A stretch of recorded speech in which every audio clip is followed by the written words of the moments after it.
ஆளுகை செய்யும் ஆவியானவரே, பலியாய் தந்தே பரிசுத்தமானவரே,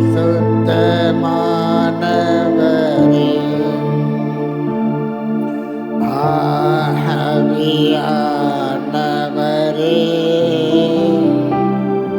என்னாற்றலானவரே,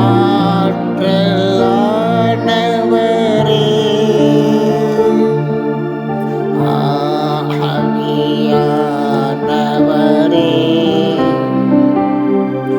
என்னாற்றலானவரே, நினைவெல்லாம் உமதாகணும், பேச்செல்லாம்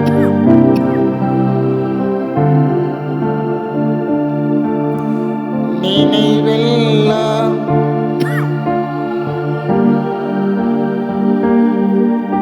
பேச்செல்லாம் உமதாகணும், நாள் முழுதும் வழி நடத்தும்,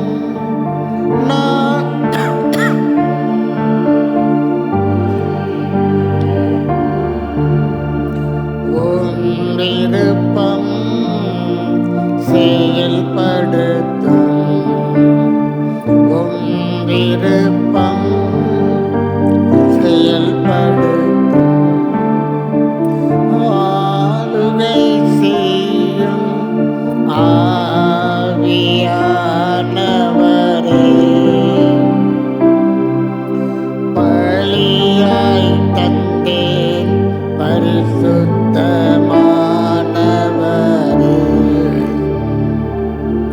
ஆளுகை செய்யும் ஆவியானவரே,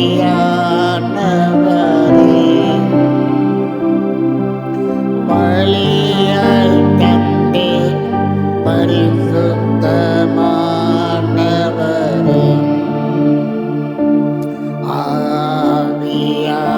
ஆவியானவரே, என்னாற்றல் ஆனவரே,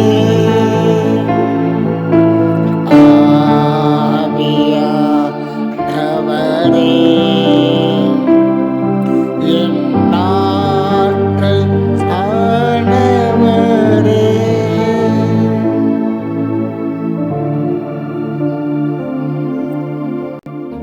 ஹல்லேலூயா. ஹம்பரபாலில விக்காரபாலில பூதிலபாதில அல்லபா,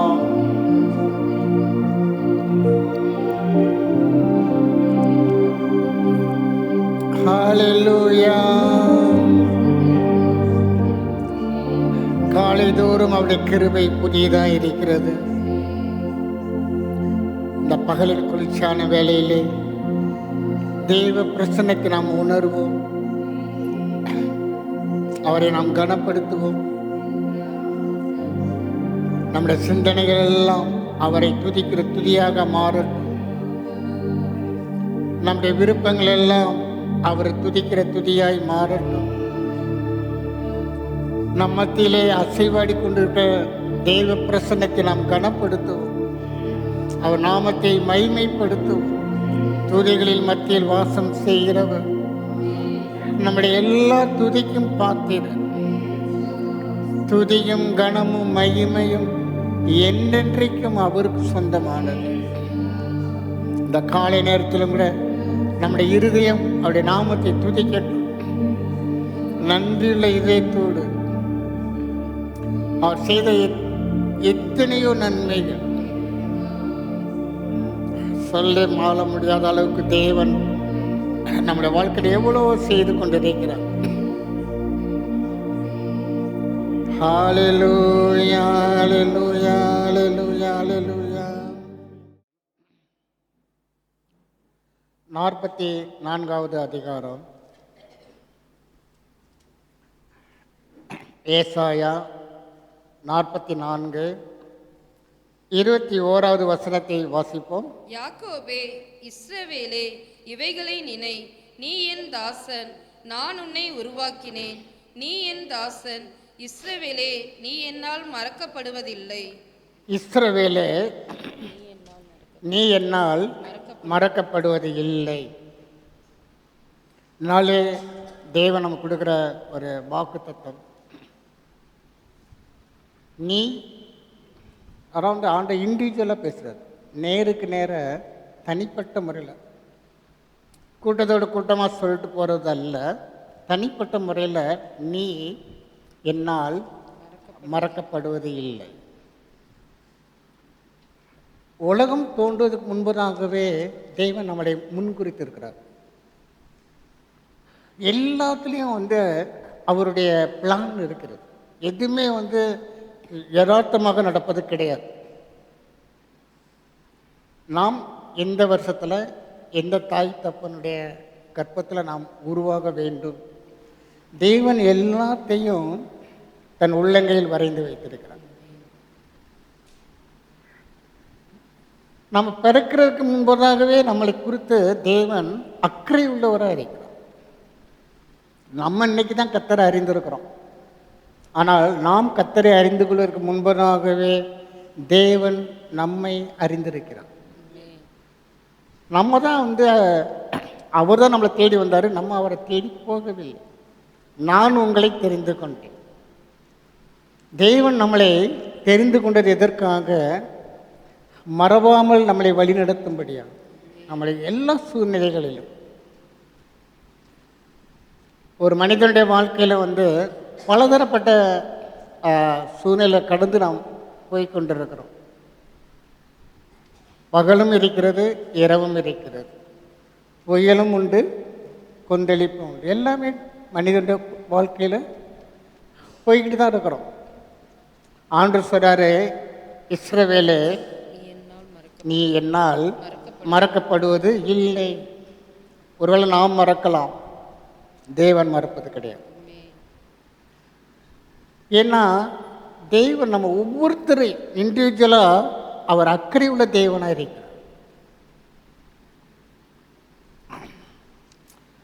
லூக்கா சுவிசேஷம் 2வது அதிகாரம்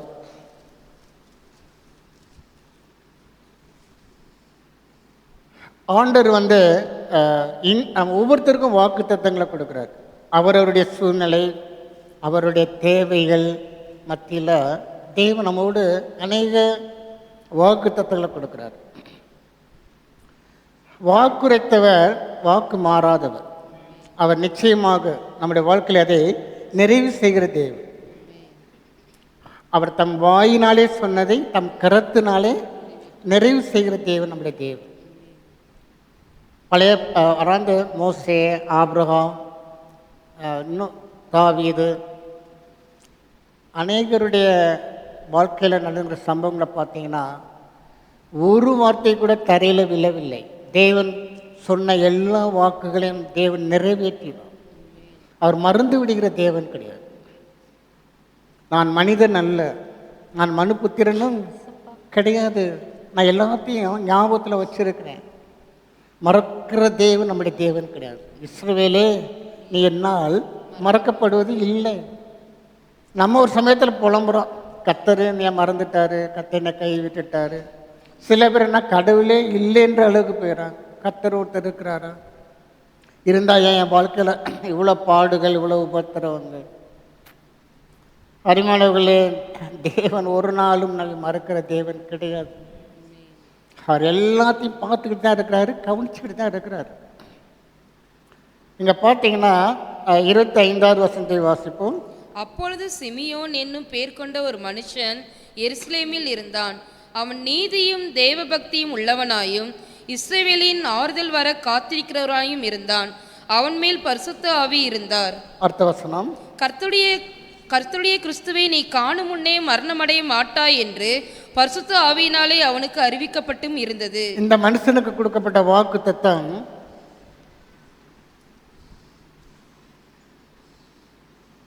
கர்த்தருடைய கிறிஸ்துவை நீ காணும் முன்னே மரணமடைய பார்க்காம உன்னுடைய ஜீவனை நான் எடுக்க மாட்டேன். அதான் அந்த வேதத்தில் சொல்லப்பட்டிருக்குது, அந்நிய கண்கள் அல்ல நம்முடைய கண்கள் காணும்படியாக. இந்த சிமியோனுடைய கொடுக்கப்பட்ட வாக்கு தத்துவம், நீ கிறிஸ்துவை காணுவதற்கு முன்பதாக நீ மரணம் அடைய மாட்டாய். இவன் பார்த்தீங்கன்னா அதில் போட்டிருக்கு, இஸ்ரவேலின் ஆறுதல் வர காத்திருக்கிறவனா இருந்தான். இஸ்ரவேலின் ஆறுதல் என்பது மேசியாவை குறிக்கிறது. அவனுக்கு ஆவியான சொல்லிட்டாரு, அப்பா நீ பார்க்காம நீ இந்த பூமியை விட்டு நீ வரமாட்ட. என்ன நடக்குதுன்னு பார்த்தீங்கன்னா 27வது வருஷத்தை வாசிப்போம். அவன் ஆவியின் ஏவுளதினால் தேவாலயத்திலே வந்திருந்தான். இவன் காத்துக்கிட்டு இருந்தான், வாக்குத்தத்தம் கொடுக்கப்பட்டிருந்தது. ஆனால் ஆவியானவர் அவனை ஏவி கொண்டிருக்கிறார். ஏன்னா தேவாலயத்துக்கு அவன் எதிர்பார்த்த அந்த ஆசீர்வாதம், அந்த ரட்சிப்பு, ரட்சணியம் வந்து கொண்டிருக்கிறது. நம்முடைய வாழ்க்கையில் நம்முடைய தேவன் கொடுக்குற வாக்கு தத்தங்களை தேவன் நம்மளை ஏவி கொண்டே இருப்போம். அது உணரக்கூடிய அந்த சென்ஸ் நமக்கு இருக்கும். நம்ம என்ன பண்ணுறோம்னா, உலக கவலைகள், உலகத்தில் இருக்கக்கூடிய மற்ற காரியங்களை நம்ம அதிகமாக நம்ம மைண்டில் திணிச்சு வச்சுக்கிட்டு கர்த்தருடைய சத்தம் அது கேட்க முடியாதபடிக்கு, அதாவது விதைக்கப்பட்ட விதையானது முற்கள் எப்படி நெருக்கி போட்டதோ அதே போல் தேவனுடைய அந்த சத்தம் நம்முடைய இதயத்துக்குள்ளே போக முடியாதபடிக்கு நம்முடைய சிந்தனைகள், நம்முடைய மனதில் பாரங்கள், கவலைகள் அது நெருக்கி போட்டுறது. நம்முடைய இருதயம் எப்படி இருக்க வேண்டும்? ஆறுதல் வர காத்திருக்கிறவர்களாக, ஆவியானுடைய சத்தத்தை கேட்கிறவர்களாக. இங்கே ஆவியான ஏவுறாரு, எப்பா நான் உனக்கு கொடுத்த வாக்கு தத்தத்தை நான் இப்போ நிறைவு செய்ய போகிறேன். அவன் ஆவியின் ஏவுதலினால் தேவாலயத்திலே வந்திருந்தான். இயேசு என்னும் பிள்ளைக்காக நியாயப்பிரமாண முறையின்படி செய்வதற்கு தாய் தகப்பன்மார் அவரை உள்ளே கொண்டு வருகையில் அவன் அவரை தன் கைகளில் ஏந்தி கொண்டு தேவனை ஸ்தோத்தரித்து, ஆண்டவரே, உமது வார்த்தையின்படி உமது அடியேனை இப்பொழுது சமாதானத்தோடே போக விடுகிறீர். புறஜாதிகளுக்கு பிரகாசிக்கிற ஒளியாகவும் உம்முடைய ஜனமாக இஸ்ரவேலுக்கு மகிமையாகவும் தேவரீர் சகல ஜனங்களுக்கு முன்பாக ஆயத்தம் பண்ணின உம்முடைய ரட்சணியத்தை என் கண்கள் கண்டது என்றான். உம்முடைய ரட்சணியத்தை என் கண்கள், அந்நிய கண்கள் அல்ல. யாரோ பார்த்து சொன்னாங்க, நாங்கள் மேசியாவை கண்டோம். ஆனால் இந்த மனிதனுக்கு ஆவியானவர் வாக்கு கொடுத்திருந்தார், இந்த ரட்சிப்பை நீ காண்பதற்கு முன்பதாக, மேசியாவை காண்பதற்கு முன்பதாக நீ மரணம் அடைய மாட்டாய். தேவன் நம்ம கொடுத்த ஜீவ நாட்களிலே நம்முடைய வாக்குத்தத்தை நிறைவு செய்கிறது. இந்த பூமியில், இந்த மாம்சத்தில் வாழ்ந்து கொண்டிருக்கிற இந்த நாட்களிலே தேவன் தம்முடைய வார்த்தையில் நிறைவேற்றுவதில்லை. அவர் மறந்து விடுகிற தேவன் கிடையாது. சிமியோன் வயசாயிடுச்சு, அவன் காத்துக்கிட்டு தான் இருந்தான். ஆனால் தேவன் ஆயத்தமாக சரியாக நிறைவேற்றும்படியாக கூட்டியாந்து கொண்டாந்து காட்டும்படியாக அவன் என்ன சொல்கிறான்? உம்முடைய ரட்சணியத்தை என் கண்கள் கண்டது, நான் சமாதானத்தோடு நான் போகிறேன்ப்பா. இது சிமியோனுக்கு மாத்திரமல்ல, நம்ம எல்லாருக்கும் நமக்கு தேவன் எந்தெந்த வாக்கு தத்தங்கள் கொடுத்துருக்கிறாரோ எல்லாவற்றையும் நிறைவு செய்வதற்கு தேவன் மறந்து விடுகிற தேவன் கிடையாது. அவர் ஞாபகத்தில் வச்சிருக்கிறார். ஒருவேளை நாம் மறந்து போனாலும் தேவன் மறப்பது கிடையாது. அருமையானவர்களே, இந்த வசனத்தெல்லாம் மனதில் எழுதி வச்சுக்கோங்க. இஸ்ரவேலே, நீ என்னால் மறக்கப்படுவது கிடையாது. தேவன் நம் மீது நினைவு உள்ள தேவன், அக்கறை உள்ள தேவன். தம்முடைய வாக்கு தத்தத்தை நிறைவு செய்வதில் அவர் அக்கறை உள்ள தேவன். நம்ம தான் என்ன பண்ணுறோம்னா, புலம்பி தவிக்கிறோம். என்ன கடவுள், என்ன நம்மளும் ஜெபம் பண்ணி தான் பார்க்குறோம், ஒன்றும் நடந்துற மாதிரி தெரியல. ஒரு மனசுக்குள்ள ஒரு அதிருப்தி, ஒரு முறுமுறுப்பு தேவையில்லை. நாம் ஆராதிக்கிற தேவன் அவளை மறந்து விடுகிற தேவன் கிடையாது. அவர் நினைவு கூறுகிற தேவன். எந்த வாக்கு தத்தங்களுமே சரி, நிறைவு செய்யாமல் தேவன் அவருடைய வாழ்க்கையில் முடிப்பதே கிடையாது. இந்த மாம்சத்தில், இந்த மாம்ச கண்களாலே பார்க்கும்படியாக எல்லா வாக்குத்தத்திலையும் தேவன் நிறைவு செய்கிறவராக இருக்கிறார். எனவே நம்ம சொல்லி சொல்லி ஜெபிக்கணும். ஆண்டவரே நீ மறந்து விடுகிற தேவன் கிடையாதுப்பா, நீ நினைவு கூறுகிற தேவன், ஞாபகத்தில் வச்சிருக்கிறீங்க. நம்ம இது கேட்டு தேவன் எதுவுமே படைக்கலை, எல்லாத்தையும் படிச்சுட்டு தான் கடைசியாக தான் மனுஷனை படைத்தான். நமக்கு இன்னது தேவை என்று நம்முடைய தேவன் அறிந்திருக்கிறார். நமக்கு என்ன தேவை இன்னும் பார்த்தீங்கன்னா, நம்மை காட்டிலும் தேவன் நமக்கு சிறந்ததை கொடுக்கிறது. நம்ம கூட நினச்சி கூட பார்த்துருக்க மாட்டோம். நாம் நினைப்பதற்கும் வேண்டிக் கொள்வதற்கும் ஒரு டிரான்ஸ்லேஷன் போட்டிருக்கு, சொப்பனம் காண்பதற்கும் அதிகமாகும். சில பேருக்கெல்லாம் அப்படி அப்படியே நினச்சி பார்ப்பாங்க. நினச்சி பார்க்கும்போதே கழுத்தில் நெக்லஸ் வந்து விழுந்துடும். அப்படியே நினைக்கும் போதே ஒரு சந்தோஷம், நல்லா தான் இருக்குது. அருமையானவர்களே, தேவன் அவ்விதமாக நம்முடைய விருப்பத்தை நிறைவு செய்கிறது. நியாயமான விருப்பங்கள். அதாவது மனிதர்கள் ஒருவேளை நம்மளை பகுடி பண்ணலாம்.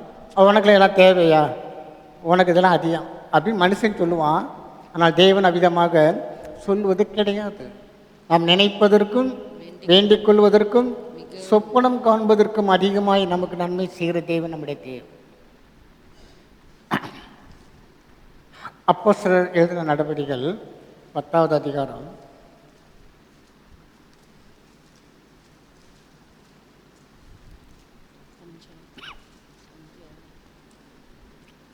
4வது வசனத்தை வாசிப்போம்.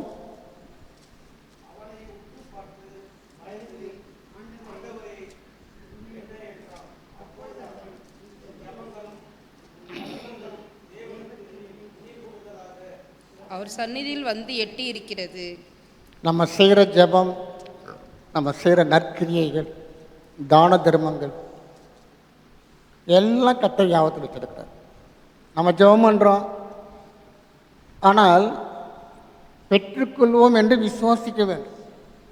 தேவன் உண்டு என்றும் தம்மை தேடுகிறவர்களுக்கு பலன் அளிக்கிறார் என்றும் விசுவாசிக்க வேண்டும். தேவனிடத்தில் விசுவாசமாயிருங்கள், நீங்கள் வேண்டிக் கொள்ளும்போது பெற்றுக்கொள்வோம் என்று விசுவாசியுங்கள். பெற்றுக்கொள்வோம்.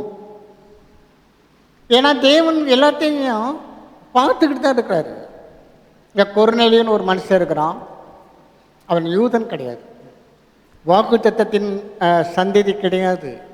ஆனால் அவன் செய்கிற ஜெபங்களை, அவன் செய்த தர்ம காரியங்களை பரலோகம் குறித்து வைத்து கொண்டே இருக்கிறது. அவனுக்கு ஒன்றும் தெரியாது. திடீர்னு தேவதூதன் வர்றான்.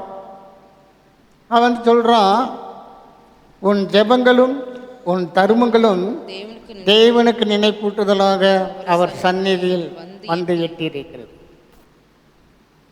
அருமையானவர்களே, நாம் செய்கிற எந்த காரியமாக இருந்தாலும் தேவன் அதை பார்த்து கொண்டு தான் இருக்கிறார். பதிலளிக்கிற தேவன் நம்முடைய தேவன் ஞாபகத்தில் வச்சிருக்கிறார்.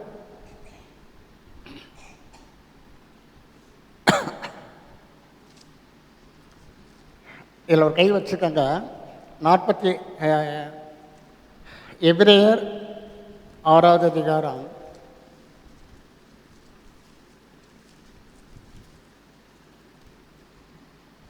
10வது வசனத்தை வாசிப்போம். ஏனென்றால் உங்கள் கிரியையையும் நீங்கள் பரிசுத்தவான்களுக்கு ஊழியம் செய்ததினாலும் செய்து வருகிறதினாலும் தமது நாமத்திற்காக காண்பித்த அன்புள்ள பிரயாசத்தையும் மறந்து விடுகிறதுக்கு தேவன் அனுதியுள்ள அல்லவர் அல்லவே. தமது நாமத்திற்காக காண்பித்த அன்புள்ள பிரயாசத்தை மறந்து விடுகிறதுக்கு தேவன் அநீதி உள்ளவர் அல்லவே. ஒருவேளை நம்ம மறக்கலாம், மற்றவர் செய்த நன்மையை ஒருவேளை நாம் மறந்து விடலாம். ஆனால் தேவன் மறந்து விடுகிற தேவன் அல்ல.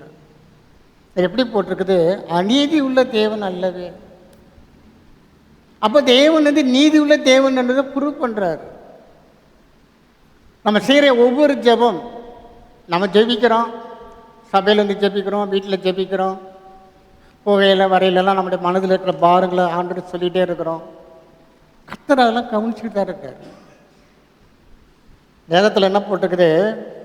தமது நாமத்திற்காக காண்பித்த அன்புள்ள பிரயாசத்தை மறந்து விடுகிறதற்கு தேவன் அநீதி உள்ளவர் அல்ல. எல்லாத்தையும் பார்த்துக்கிட்டு தான் இருக்கார். நம்ம செய்கிற காரியம் சிறுசா பெருசான்றது பெருசே கிடையாது, மேட்டரே கிடையாது. நம்ம செய்கிற எந்த காரியமாக இருந்தாலும் தேவன் அதற்கு முக்கியத்துவம் கொடுக்கிறார். நம்ம ஏறெடுக்கிற ஜெபங்கள், நம்ம யாருக்காண்டியே ஜெபம் பண்ணுவோம், நம்ம குடும்பத்துக்காண்டி ஜெபம் பண்ணுவோம், சபைக்காக ஜெபம் பண்ணுவோம். தேவன் அதுக்கெல்லாம் பதில் கொடுக்குற தேவன். நீங்கள் கவனித்து பார்த்தீங்கன்னா புரியும். தேவனை மறந்து விடுகிற தேவன் கிடையாது, அநீதி உள்ள தேவன் கிடையாது. ஏழைக்கு இறங்குகிறவன் கர்த்தருக்கு கடன் கொடுக்கிறான், அவர் அதை அவனுக்கு திரும்ப கொடுப்பார். நம்ம செய்கிற ஒரு ஏழைக்கு செய்கிற ஒரு இரக்கம், ஒரு தயவை கர்த்தரை நோட் பண்ணி வைக்கிறாரு. கர்த்தர் அதை அவனுக்கு திரும்ப கொடுப்பார். அவர் மறந்து விடுகிற தேவன் அல்ல, மறந்து விடுவதற்கு அநீதி உள்ள தேவனும் அல்ல. அப்போ நம்ம செய்கிற ஜெபங்களுக்கு, நம்ம செய்கிற நல்ல நற்கிரியைகளுக்கு, தான தர்மங்களுக்கு பரலோக ராஜ்யம் முக்கியத்துவம் கொடுக்கிறது. அப்போ நம்ம செய்கிற காரியங்கள் என்ன பண்ணணும்னா, நம்பிக்கையோடு விசுவாசத்தோடு பெற்றுக்கொள்வோம். தேவன் எல்லாத்தையும் ஞாபகத்தில் வச்சிருக்கிறாருன்ற உணர்வோடு நாம் செய்ய வேண்டியது அவசியமாக இருக்கிறது.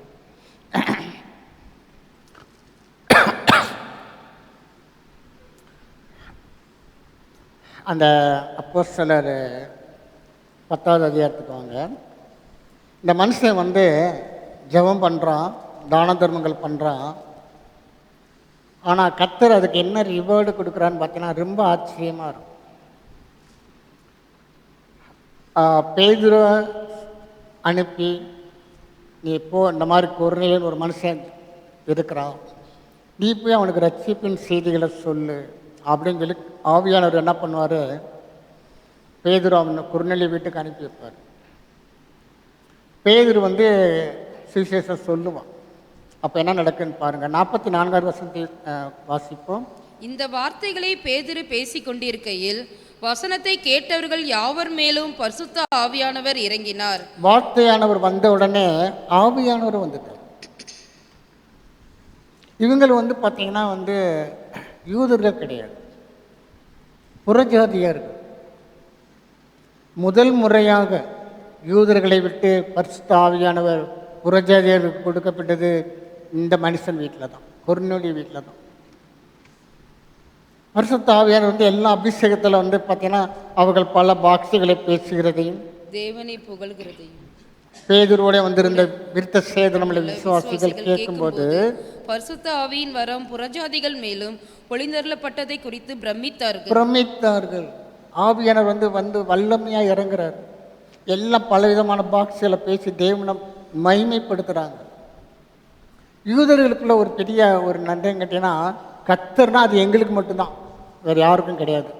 கர்த்தருடைய ஆசீர்வாதங்கள் எல்லாம் எங்களுக்கு மட்டும்தான், ஏன்னா நாங்கள் தானே ஆபிரகாமின் சந்ததி அப்படின்னு அவங்களுக்கு ஒரு எண்ணம். ஆனால் ஆண்டவர் ஆபிரகாம் வாக்குத்தத்தம் கொடுத்துருந்தாலும் கூட எல்லாரையும் தேவன் தான் படைத்தார். எல்லா மனிதனையும் தேவன் தான் படைத்தார். எல்லாரையும் கொடுத்து தேவன் அக்கறை உள்ளது. இவங்களுக்கு அப்படி ஒரு ஓவர் கான்ஃபிடன்ஸ், கர்த்தர்னா அது எங்களுக்கு மட்டும்தான் அப்படின்ற மாதிரி. ஆனால் இங்கே ஆண்டவர் முதல் முறையாக பரிசுத்த ஆவியினுடைய அபிஷேகத்தை கொடுக்குறார்.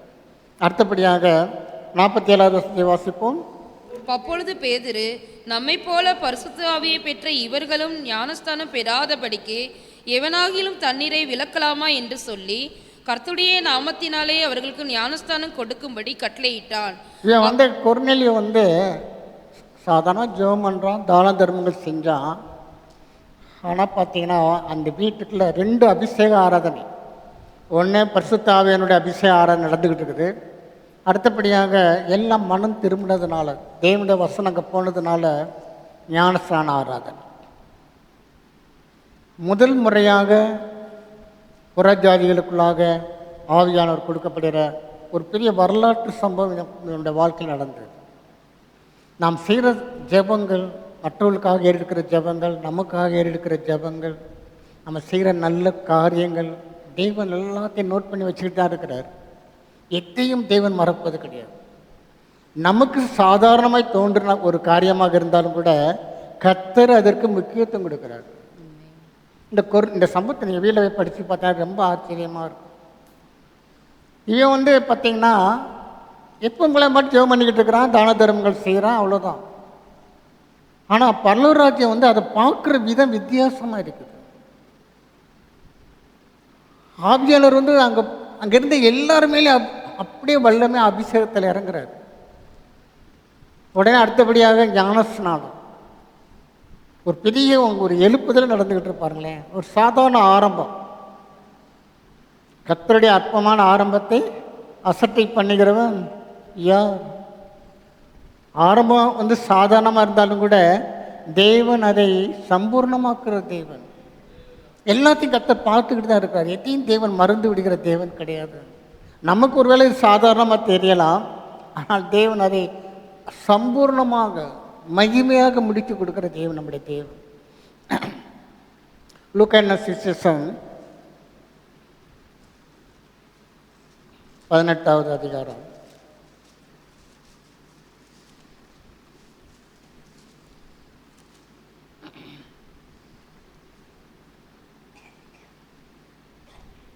2-3 வசனங்களை வாசிப்போம்.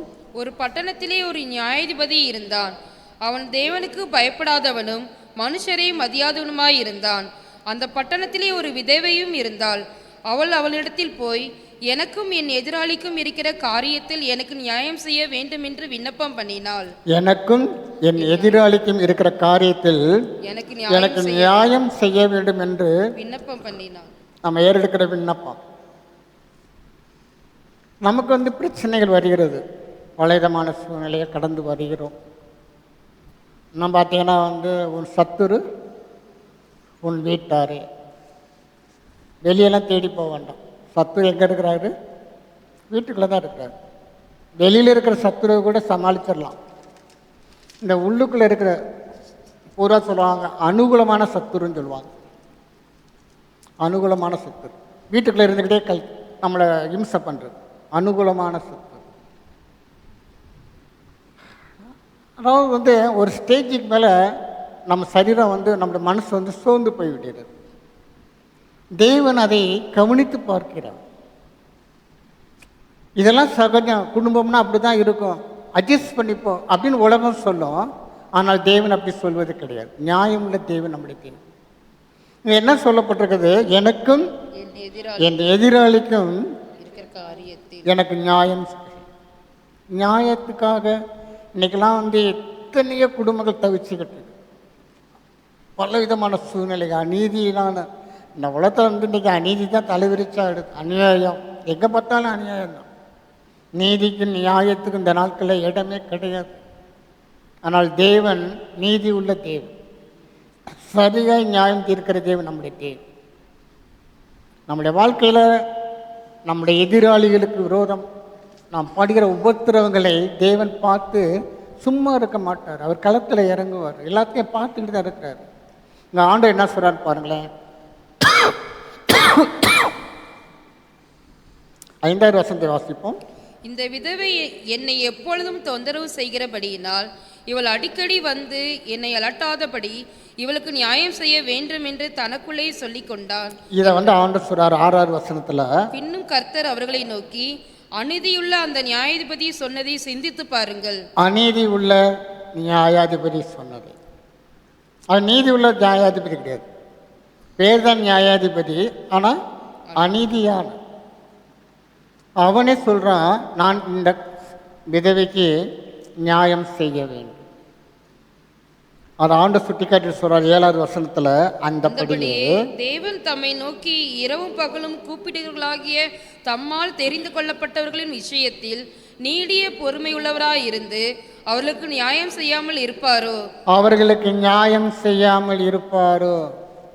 அடுத்த வசனத்துல போடப்பட்டிருக்கிறது சீக்கிரத்தில். அவர்களுக்கு அதை மட்டும் நம்ம மைண்ட்ல எழுதி வச்சுக்கோங்க. சீக்கிரத்திலே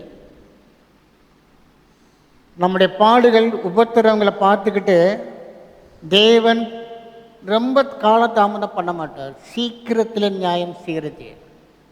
இது எப்படின்னு பார்த்தீங்கன்னா 1 சாமுவேல், நம்ம தெரிஞ்ச ஒரு சம்பவம் தான். 1 சாமுவேல் 1வது அதிகாரம்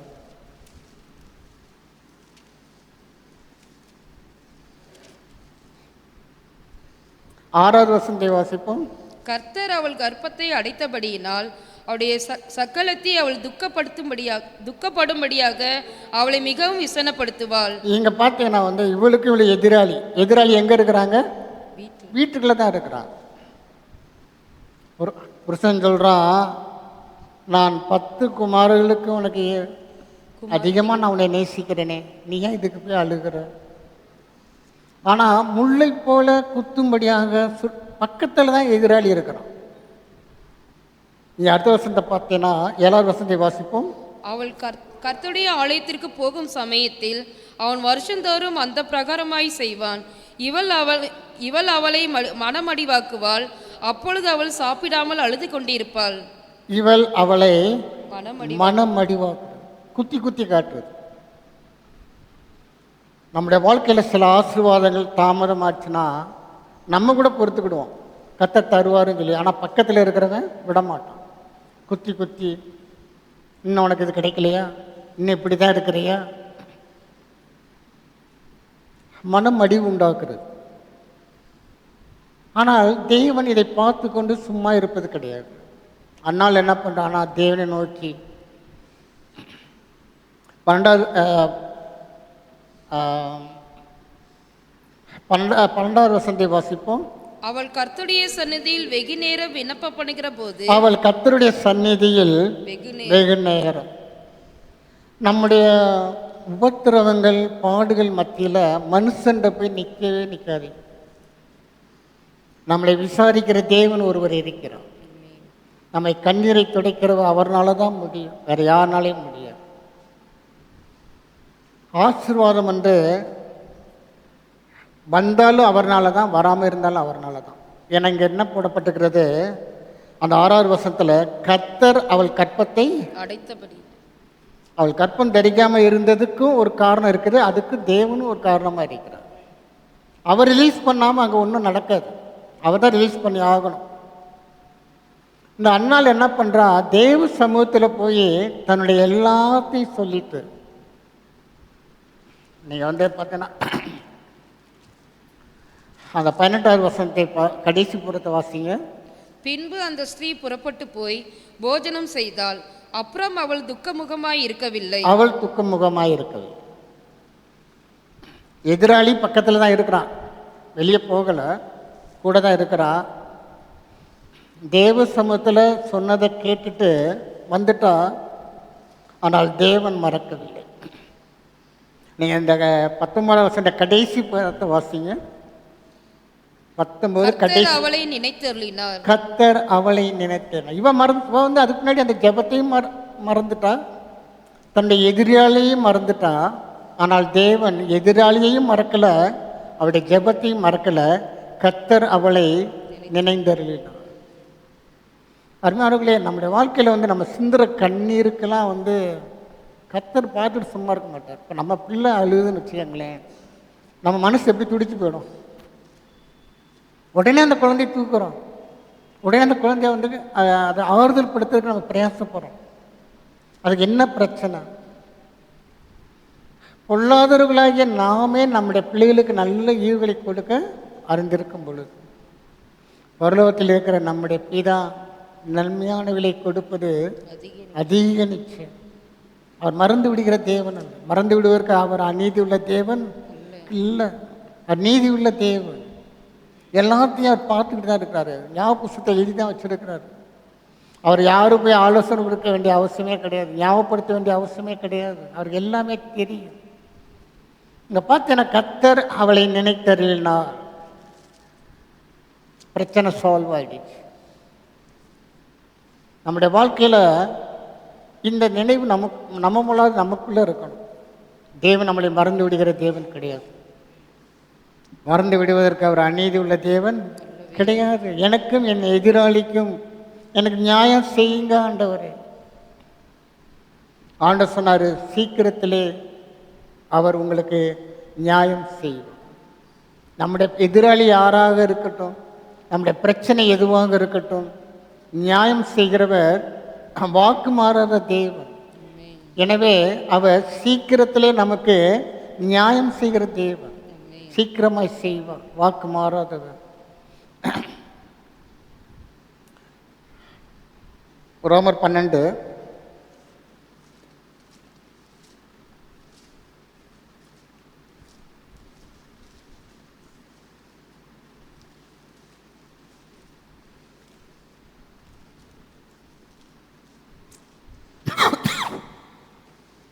19 வாசிப்போம். பிரியமானவர்களே, பழிவாங்குதல் எனக்குரியது, நானே பதில் செய்வேன் என்று கர்த்தர் சொல்கிறார் என்று எழுதியிருக்கிறபடியால் நீங்கள் பழி வாங்காமல் கோபாகினைக்கு இடம் கொடுங்கள். பழி வாங்குதல் எனக்குரியது. எனக்குரியது. நமக்கு ஒருத்தவங்க தீமை செஞ்சிட்டாங்கன்னா, பொதுவாக சொல்கிறேன், நமக்குள்ள ஒரு கோபம் எழும்புது. பலன் இருந்தால் திருப்பி அடிச்சிருவாங்க. பலன் இல்லாதவங்க என்ன பண்ணுவாங்கன்னா, நேரம் வரட்டும் உன்னைய வச்சுக்கிறேன், எனக்குன்னு ஒரு நேரம் வரட்டும் உன்னைய நான் வச்சுக்கிறேன். பழி வாங்குற சுபாவம். ஆண்டவர் சொல்றாரு, நீ அதெல்லாம் செய்யாத, அந்த வேலையை ஏண்ட விட்டுடு. பழி வாங்குதல் எனக்கு உரியது. நம்முடைய வாழ்க்கையில் நமக்கு தீமை செய்கிறவர்கள் யாராக இருந்தாலும் தேவன் பார்த்து கொண்டு சும்மா இருக்க மாட்டார். அது நமக்கு எவ்வளவு நெருக்கமானவர்களாக இருந்தாலும் சரி, தேவனுடைய பார்வையில் நாம் விசேஷித்தவர்கள். தேவன் நம்மை அவ்விதமாக தான் பார்க்கிறார். உன்னை தொடுகிறவன் என் கண்மணியை தொடுகிறான். நமக்கு ஒருத்தவங்க தீமை செய்கிறாங்கன்னா அது தேவனுக்கு தீமை செய்வது. கர்த்தர் பார்த்துக்கிட்டு சகிச்சு கொண்டு இருக்க மாட்டாங்க. பார்த்துக்கிட்டு இருந்துட்டு சரி இதெல்லாம் நடக்கிற காரியம் தானே போட்டோம் அப்படின்னு விட்டு கொடுக்க மாட்டார். பழிவாங்குதல் எனக்கு உரியது, நானே பதில் செய்வார். பதில் செய்வார். மறந்து விடுகிற தேவன் கிடையாது. நீங்கள் பார்த்தீங்கன்னா 1 சாமுவேல் 15வது அதிகாரம்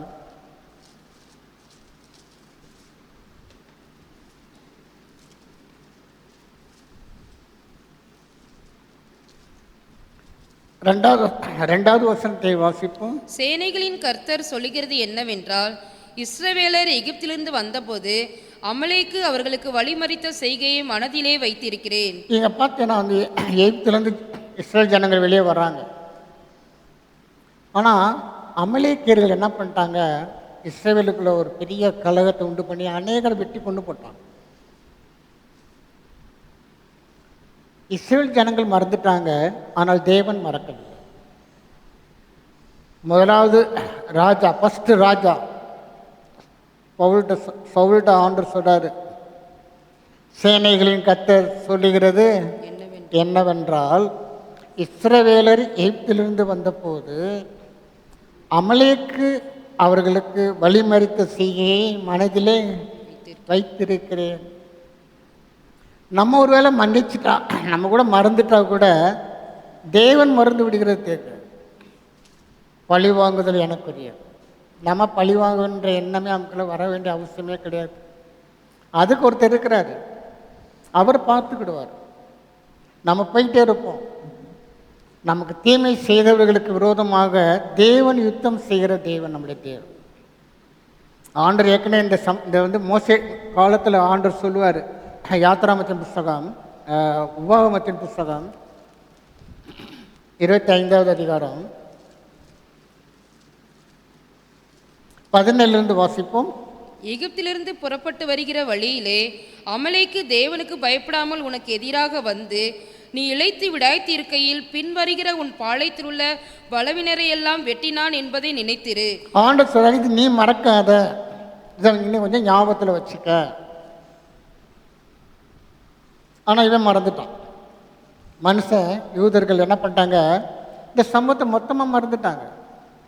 ஆனால் தேவன் மறக்கவில்லை. சின்ன சின்ன காரியத்தை கூட கர்த்தர் மனதிலே பதிய வைத்து கிரியை செய்கிற தேவன் நம்முடைய தேவன். யுத்தம் நடந்தது, ஒரு சிலர் அங்கே மரித்து போயிட்டாங்க. ஆனால் ஆண்டவர் மோசே நாட்களில் சொன்னார்,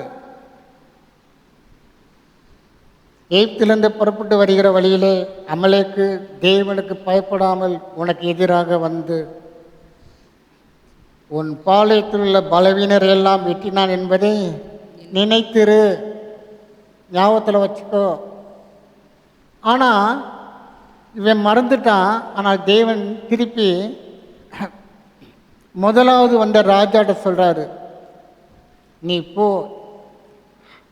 இஸ்ரவேலர் எகிப்திலிருந்து வந்தபோது அமலேக்கு அவர்களுக்கு வழிமறித்த செய்கையை மனதிலே வைத்திருக்கிறேன். நமக்கு ஒருத்தவங்க தீமை செஞ்சிட்டாங்க, நமக்கு ஒரு பெரிய பாதிப்பை உண்டு பண்ணிட்டாங்க, நமக்கு பெரிய நஷ்டம் வந்துருச்சு, எனக்கு இவ்வளோ பெரிய லாஸ் வந்துருச்சு. தேவன் பார்த்துக்கிட்டே இருக்கிறார். அவர் மறக்க மாட்டார்.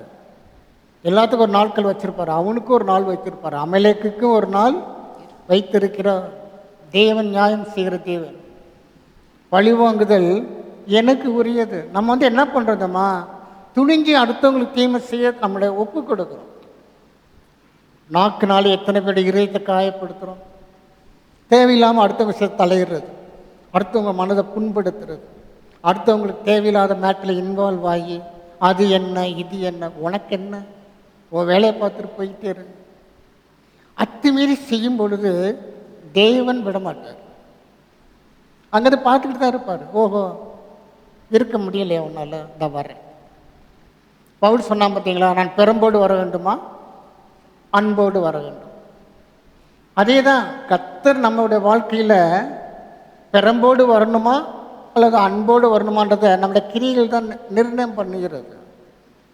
நம்ம செய்கிற சில தவறுகள் நமக்கு விரோதமாக, அது நமக்கு விரோதமாக தேவன் பதில் கொடுக்கும்படியாக, தேவன் நியாயம் தீர்க்கும்படியாக, தேவன் பழி வாங்குகிற தேவன். நம்ம என்ன பண்ணுறோம்னா, யதார்த்தமாக அடுத்தவங்க விஷயத்தில் தலையிடுறது, அடுத்தவங்களை குறை சொல்கிறது, அடுத்தவங்கள அது என்ன இது என்ன, இது குறை அது குறை, அது நம்முடைய வேலையே கிடையாது. நம்ம ஒழுங்காக இருக்கிறோமா, போய்கிட்டே இருப்போம். மேலோடத்தை பார்த்துக்கிட்டே இருக்கிறாரு. அமலேக்கு உன்னை வழிமறித்த செய்கையை நான் மனதிலே வைத்திருக்கிறேன். பழிவாங்குவார் தேவன். நாம் பதில் செய்ய வேண்டிய அவசியம் இல்லை. நம்ம போயிட்டே இருப்போம்.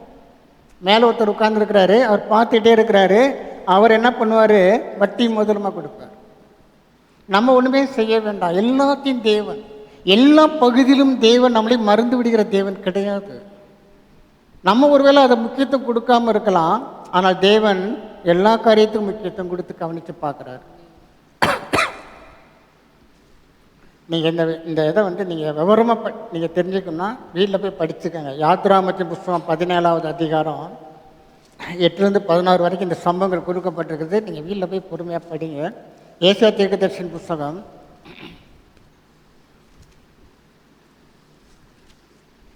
49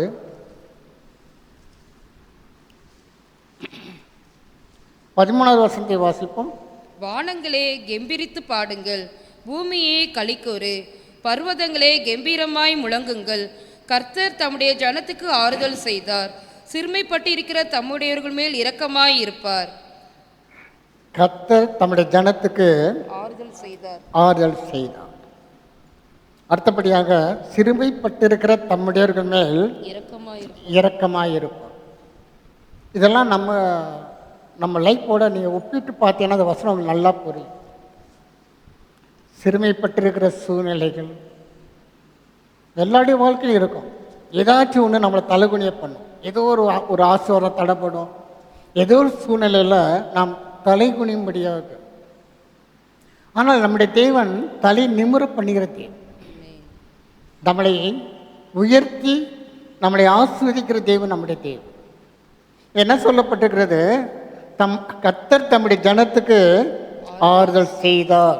சொல்றது வேற, செய்கிறது வேற. நம்ம மனிதன்ட்ட போனோம்னா ஆறுதல் சொல்ல தான் முடியும், அவங்க சொல்ல தான் முடியும்.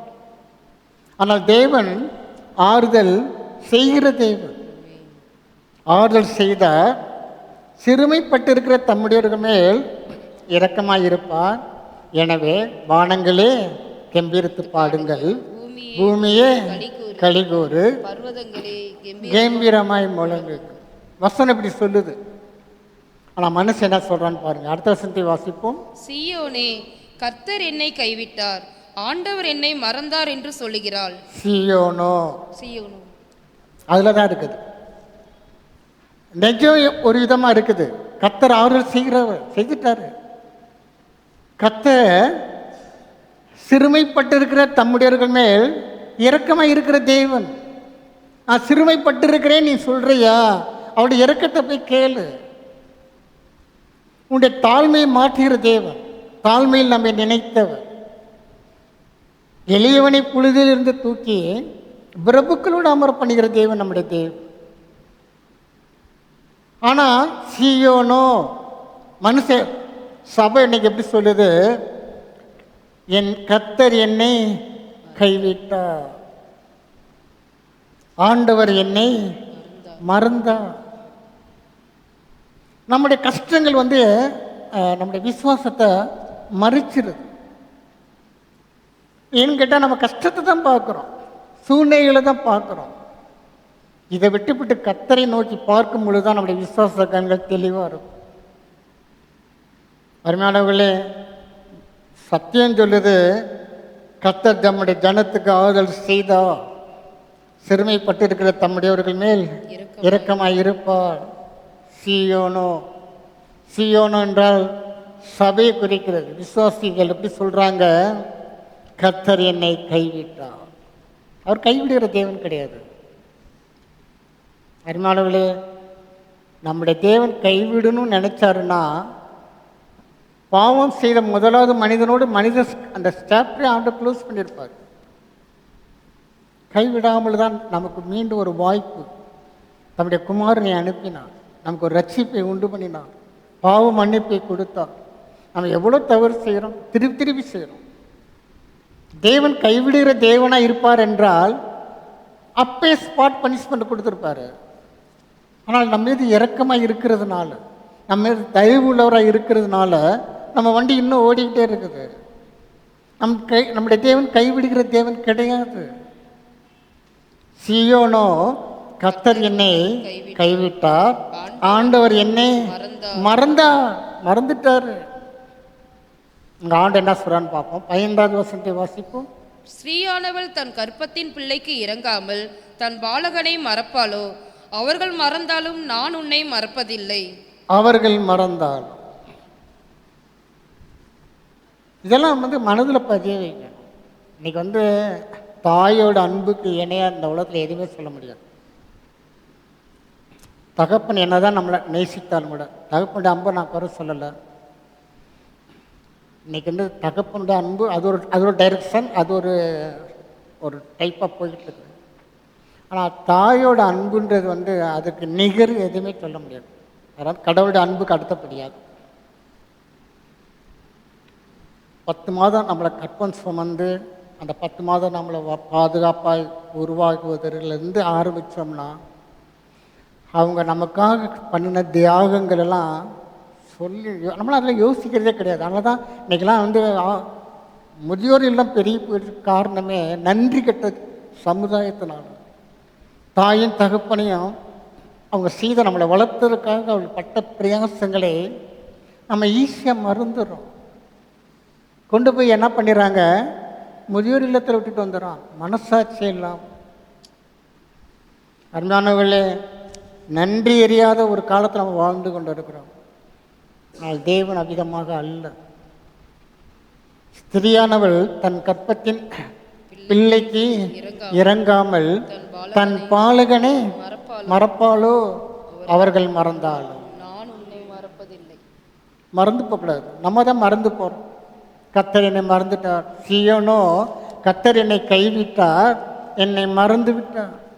நம்ம இப்படி தான் சொல்லிக்கிட்டு இருக்கிறோம். ஆண்டவர் சொல்றாரு, ஸ்திரியானவள் தன் கற்பத்தின் பிள்ளைக்கு இறங்காமல் இருப்பாளோ? இன்னைக்கு பார்த்தீங்கன்னா நம்ம இன்னும் மாம்சத்தில் தான் இருக்கோம். இன்னும் ஆவியில் இன்னும் ஆவிக்குரியவர்களாக மாறலை. அதனால தான் அதெல்லாம் புரிய மாட்டேன்னு அதை குறித்து அக்கறையற்றவர்களாக இருக்கிறோம். இன்னும் நம்ம ஆவிக்குரிய கண்கள் திறக்கப்பட வேண்டியது அவசியமாக இருக்கிறது. அவர்கள் மறந்தாலும் நான் உன்னை மறப்பது இல்லை. நான் ஞாபகத்தில் வச்சிருக்கிறேன், எதையுமே நான் மறக்க மாட்டேன். உனக்கு தீமை செய்கிறவர்களுக்கு பதில் அளிப்பதிலே நான் ஞாபகமாக இருக்கிறேன். உனக்கு நியாயம் செய்வதிலே நான் ஞாபகமாக தான் இருக்கிறேன், மறக்கலை. நான் நீ செய்கிற ஜெபங்கள், உன்னுடைய விண்ணப்பங்கள் எல்லாம் நான் கவனிச்சுக்கிட்டு தான் இருக்கிறேன், நான் மறக்கலை, எல்லாம் என் மனதில் இருக்கிறது. நீ செய்கிற தான தர்மங்கள், நற்கிரியைகளை மறந்து விடுவதற்கு நான் அநீதியுள்ள தேவன் கிடையாது. தேவன் எல்லாத்தையும் ஞாபகத்தில் வச்சிருக்கிறார், மறந்து விடுகிற தேவன் கிடையாது. நிறைய காரியங்கள் இருக்கு, நீ வீட்டில் போய் எல்லாம் படிங்க. நம்ம செய்கிற சாதாரண காரியத்தை கூட கர்த்தர் ஞாபகத்தில் வச்சிருக்கிறார். அதுக்குரிய ரிவார்டை கொடுக்குற தேவன் நம்முடைய தேவன், மறந்து விடுகிறவர் அல்ல. நீ அடுத்த வருஷத்தை வாசிங்க. இதோ என் உள்ளங்கைகளில் உன்னை வரைந்திருக்கிறேன், உன் மதில்கள் எப்போதும் என் முன் இருக்கிறது. உள்ளங்கைகளில் உன்னை வரைந்திருக்கிறேன். நம்முடைய உள்ளங்கையில் கர்த்தர் நம்மளை பார்க்கும்படியாக, வேற எங்கேயாச்சும் வரைஞ்சி வச்சா ஒருவேளை நம்ம கண் பார்வைக்கு விலகி போயிடும். அதனால் கர்த்தர் என்ன பண்ணியிருக்கிறாரு, அவருடைய உள்ளங்கையில் நம்மளை வரைஞ்சி வச்சிருக்கிறார். சில சமயத்தில் ரொம்ப சோர்ந்து போயிட்டீங்கன்னா இந்த வசனத்தெல்லாம் நீங்கள் எடுத்து படிங்க. நான் எங்கே இருக்கிறேன், அது உள்ளங்கையில் இருக்கிறேன். அவர் மறந்து விடுகிற தேவன் கிடையாது. இதோ என் உள்ளங்கைகளில் உன்னை வரைந்திருக்கிறேன், உன் மதில்கள் எப்போதும் என் கண் முன் இருக்கிறது. மறக்கிற தேவன் கிடையாது. சியோனே, நீ என்னால் மறக்கப்படுவது இல்லை. நான் முழங்கால் படிக்கிடுவோம். ஹல்லேலூயா, ஹல்லேலூயா, ஹல்லேலூயா.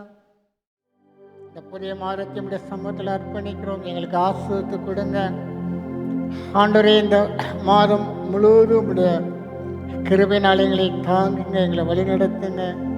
நம்முடைய சமூகம் எங்களோடு இருக்கட்டும், எங்களுக்கு முன்பதாக செல்லட்டும். எல்லா தீங்குக்கும் விலக்கி எங்களை காக்கிறவராக இருக்கபடியா ஸ்தோத்திரம்.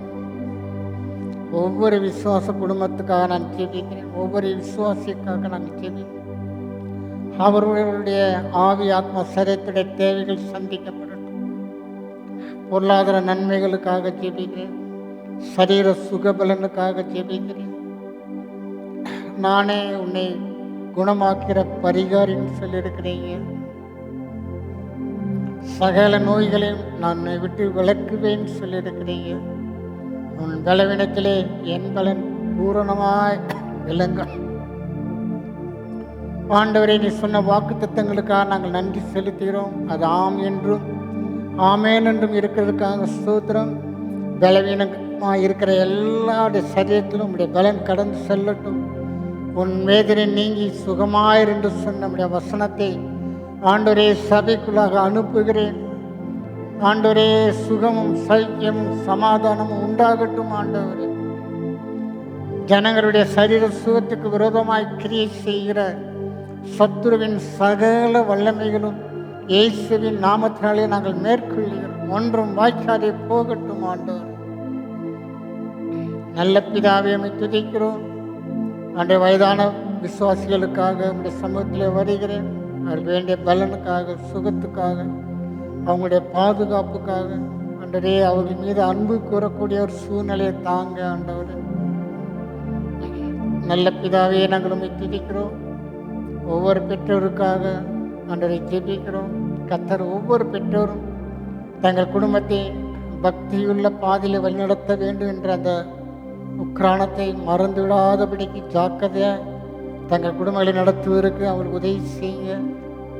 சபையில் எல்லா பாலிய பிள்ளைகளுக்காக ஸ்தோத்திரம், சீக்கிரம் வாசிக்கிற பிள்ளைகளுக்காக ஸ்தோத்திரம், ஊழியம் செய்கிறவர்களுக்காக ஸ்தோத்திரம். ஆண்டவரே, துதிக்கிறோம். தொழில் செய்கிறவர்கள், வியாபாரம் செய்கிறவர்கள், கையின் பிரயாசத்தின் பலனை எல்லாவற்றையும் கர்த்தர் ஆஸ்வதிங்க. உன் கையின் பிரயாசத்தின் பலனை நீ சாப்பிடுவாய், பாக்கியம் நன்மையும் உனக்கு உண்டாயிருக்கும் சொல்லியிருக்கிறீங்க. ஆண்டவரே, துதிக்கிறோம். ஒவ்வொரு விசுவாச குடும்பத்திலையும் இந்த ரட்சிப்பின் கம்பீர சத்தம் கேட்கட்டும். இன்னும் பரிசுத்தம் அடையட்டும், இன்னும் நீதி சேர்வுகளாய் மாறட்டும். நம்முடைய வருகைக்கு ஒவ்வொரு விசுவாசியும் தங்களை ஆயத்தப்படுத்திக் கொள்ளும்படி ஆண்டவரே, ஒவ்வொருவருக்குள்ளாக அப்படிப்பட்ட பாரத்தை கொடுங்க. ஆண்டவரே, இணைக்காலம் செல்லாது, இதோ சீக்கிரமாய் வருகிறேன் என்று சொல்லுகிறவர் தாமதம் செய்யார் என்று இருக்கிறபடி ஆண்டவரே, நாங்களோ நிர்விசாரமாக இருக்கிறோம். எங்களுக்குள்ளாய் அந்த ஒரு எழுப்புதலை கொடுங்க. ஆண்டவரே, ஒரு உணர்வுள்ள இதயத்தை கொடுங்க. ஆண்டவரே சபையாக உங்களுடைய வருகையில ஆண்டவரே எடுத்துக்கொள்ளப்படுற தகுதிக்காக நாங்கள் ஜெபிக்கிறோம். ஆண்டவரே தேசத்துக்காக ஜெபிக்கிறோம், தேசத்துடைய சமாதானத்துக்காக, ஆண்டவரே தேசத்தில் ரட்சிப்புக்காக. ஆண்டவரே நம்முடைய சத்தம் சமுதாயத்துக்குள்ளே கடந்து செல்லட்டும், சுவிசேஷம் கடந்து செல்லட்டும்.